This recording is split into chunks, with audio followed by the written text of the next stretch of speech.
하나님의 아들이라 일컬음을 받을 것이며 라는 이 말씀 또한 누가 정확하게 이루셨어요? 예수님이 이루셨어요. 예수님의 주된 사역 가운데 하나가 하나님과 인간을 화목하게 하시고 화평케 하시고 막힌 담을 허신 것이 예수님이 하신 가장 중요한 사역 중에 하나죠. 그래서 예수님께서 십자가에서 못 박혀 죽으실 때 지성소의 휘장이 찢어졌습니다. 그것은 가죽으로 이루어진 휘장인데 두께가 굉장히 두꺼운 거예요. 그럼에도 불구하고 상징적인 장면으로서 그 휘장이 찢어짐으로 말미암아 하나님과 우리의 막힌 담이 허물어졌음을 예수님은 증거하셨죠. 예수님께서는 그 하나님과의 우리를 화평케 하셨다는 것만 아니라 인간과 인간 또한 화평케 하셨어요. 그래서 하나님의 복음이 들어간 곳, 하나님의 말씀이 들어간 곳, 예수님의 그 가르침이 들어간 곳, 그리고 그 예수님의 가르침을 배운 자들이 있는 곳에는 화평이 있습니다. 뭐 어디서 멀리서 찾을 필요도 없고요. 사람들이 사는 그 삶의 모습을 보면 우린 그런 모습들을 많이 발견하게 됩니다. 죄송합니다. 잠시만요. 점점 교회가 골골합니다. 하나님의 말씀을 모르는 사람들, 예수님을 모르는 사람들이 사는 삶을 보면 필연적으로 분쟁이 따라와요. 필연적으로 분쟁과 부딪힘이 그들의 삶 가운데 있습니다. 아무리 많은 것을 배우고 뭐 서울대를 나왔든 어느 명문대를 나왔든 아니면 의사든 판사든 아무리 많은 것을 배우고 철학을 하고 그래도 그 사람들이 가정을 이루고 살아가는 모습들을 보면은요 분쟁이 빠지지 않아요. 뭐 수많은 자기개발서들 이렇게 하면 행복할 수 있습니다. 이렇게 하면 가정이 안정될 수 있습니다. 여러분들 TV에서나 뭐 인터넷에서도 보면 그런 강의들 많이 나오잖아요. 뭐 남편을 사랑하는 방법, 아내를 사랑하는 방법, 가정을 평안케 하는 방법 해가지고 수많은 방법들을 이야기 나오고 그걸 재미나게 우습게 막 사람들이 표현하고 강사들이 열심히 표현을 해도 그 자리에선 사람들이 와 웃기다 뭐 남편이 저러네 부인이 저러네 웃고 나서 그들이 집에 가서 또 뭐예요? 싸워요. 절대로 평안할 수 없습니다. 그 분쟁이 그치지 않아요. 그 분쟁이 그치게 하는 방법은 단 하나밖에 없습니다. 예수 그리스도의 십자가가 그 가정 가운데 들어가는 방법밖에 없어요. 예수 그리스도의 희생, 예수 그리스도의 낮아짐, 예수 그리스도의 겸손이 그것을 배운 자들이 살아가는 그곳에만 평화가 있고 화평이 있습니다. 그래서 예수님께서는 그 화평케 하는 자였기 때문에 하나님의 아들이라 일컬음을 받으셨고요. 또한 예수 그리스도를 닮은 우리 또한 화평케 하는 자들이 누구의 아들이라 일컬음을 받아요? 하나님의 아들이라 일컬음을 받을 수 있게 되는 것입니다. 하나님으로부터 단절된 인생은 그 무엇으로도 자신을 채울 수 없습니다. 그래서 예수님은 자신의 생명을 던지셔서 그 단절의 아픔을 회복하신 것이죠. 우리 성경 말씀 한 구절 찾아보고 오겠습니다. 에베소서 2장 14절에서 18절입니다. 에베소서 2장 14절에서 18절.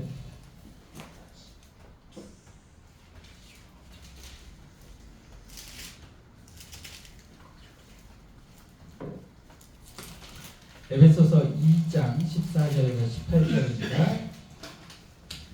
우리 같이 합독해 보겠습니다. 시작. 그는 우리의 화평이시니라. 둘로 하나를 만드사 원소인 것 곧 중간에 막힌 담을 자기 육체로 하시고 법조문으로 준 계명의 율법을 폐하셨으니 이는 이 둘로 자기 안에서 한 세 사람을 지어 화평하게 하시고 또 십자가로 이 둘을 한 몸으로 하나님과 화목하게 하려 하시니라. 원수인 것을 십자가로 소멸하시고 또 오셔서 먼 데 있는 너희에게 평안을 전하시고 가까운 데 있는 자들에게 평안을 전하셨으니. 아멘. 이는 그로 말미암아 우리 둘이 한 성령 안에서 아버지께 나아감을 얻게 하려 하심이라. 아멘. 자, 오늘 에베소서 2장 14절에서 18절의 말씀을 보면 정확하게 오늘 말씀의 그 주제가 잘 드러나 있어요. 14절부터 다시 한번 볼게요. 그는 우리의 화평이신지라. 둘로 하나를 만드사 원수된 것 중간에 뭐라고요? 막힌 담을 자기 육체로 하시고 예수님께서 십자가에 죽으심으로 말미암아 그 막힌 담을 하셨다는 것이죠. 법조문으로 된 계명의 율법을 폐하셨으니 이는 이 둘로 자기 안에서 한 세 사람을 지어 화평하게 하시고 또 십자가로 이 둘을 한 몸으로 누구하여 하나님과 화목하게 하려 하심이라. 원수 된 것을 십자가로 소멸하시고 또 오셔서 먼 데 있는 너희에게 평안을 전하시고 가까이 있는 자들에게 평안을 전하셨으니 17절에 뭐라고 되어 있었어요? 또 오셔서 먼 데 있는 너희에게 평안을 전하시고 가까운 데 있는 자들에게 평안을 전하셨으니 이 먼 데 있는 자들은 이방인을 뜻하고요. 가까운 데 있는 자들은 유대인들을 뜻합니다. 이는 그로 말미암아 우리들이 한 성령 안에서 아버지께 나아감을 얻게 하려 하심이라. 그러니까 예수님의 주된 사역이 뭐라고 지금 설명을 하고 있어요? 하나님과 인간을 화목하게 하시고 유대인들에게 가장 멀리 먼 존재들이 누구냐면 이방인들의 이방인들. 그런데 그 이방인들과 유대인들조차도 어떻게 하셔요? 화목하게 하시고 하나 되게 하신 분이 누구시라고요? 예수 그리스도시라고요. 그분의 주된 사역이 하나님과 인간을 화목하게 하고 분쟁 가운데 있는 인생들을 화목하게 하는 것이 예수님의 사역이라는 것이죠. 하나님과의 관계가 회복될 때 인간은 인간 사이의 관계 또한 회복될 수가 있습니다. 인간의 이기심을 다스릴 수 있는 가치는 오직 예수님의 십자가뿐입니다.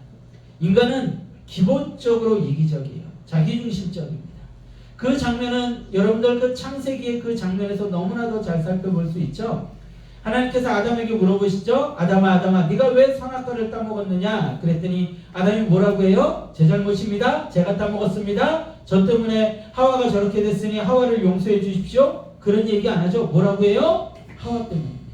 하나님께서 저에게 만들어주신 하와 때문에 제가 선악과를 먹었습니다.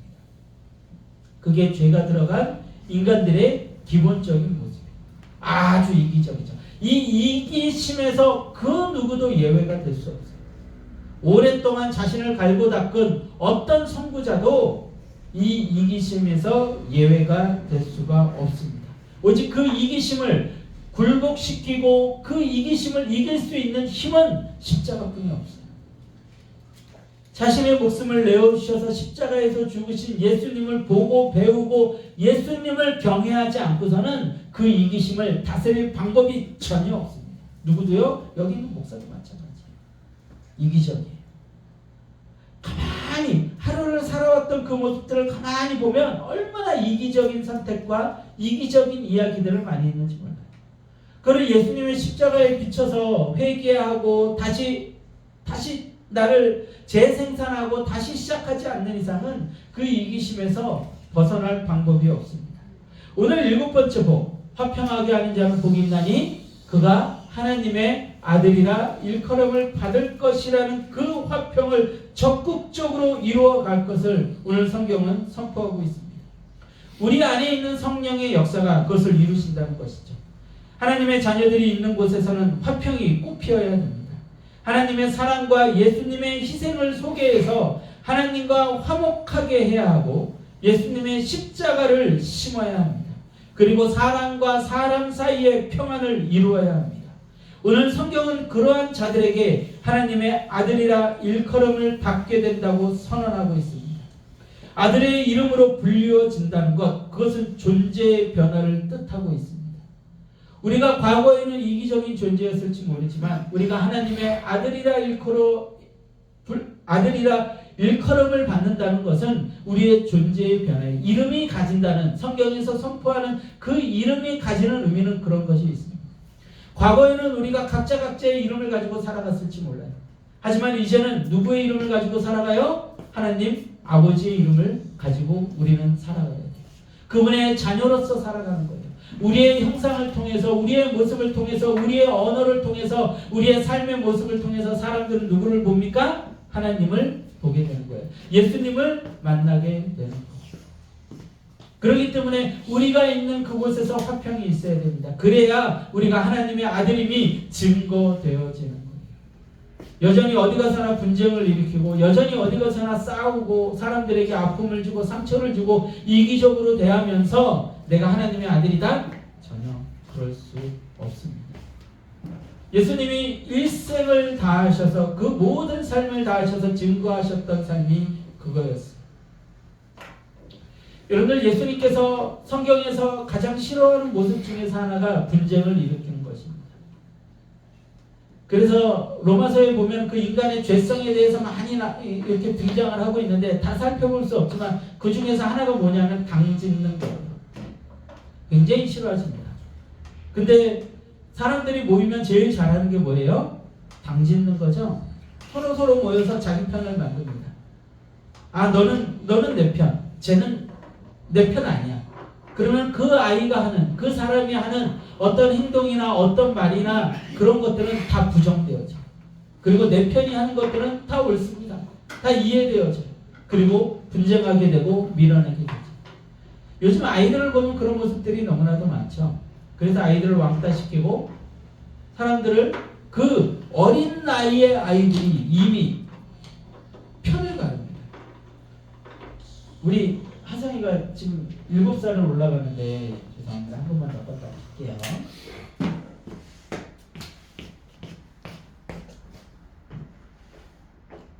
며칠 그렇게 안 쳐다봐도 됩니다. 우리 하성 그렇게 안 쳐다봐도 돼요. 하성군 욕하는 거 아니에요. 하성군이 어린이집을 갔다 오면 매 고민을 엄마한테 털어놔요. 엄마한테 뭐라고 털어내냐면 오늘도 친구들이 자기랑 놀자고 막 그러면서 그러니까 자기가 놀고 싶은 게 있는데 그거를 놀게 하지 못하고 자신들이 놀고 싶은 걸 놀자고 그런대요.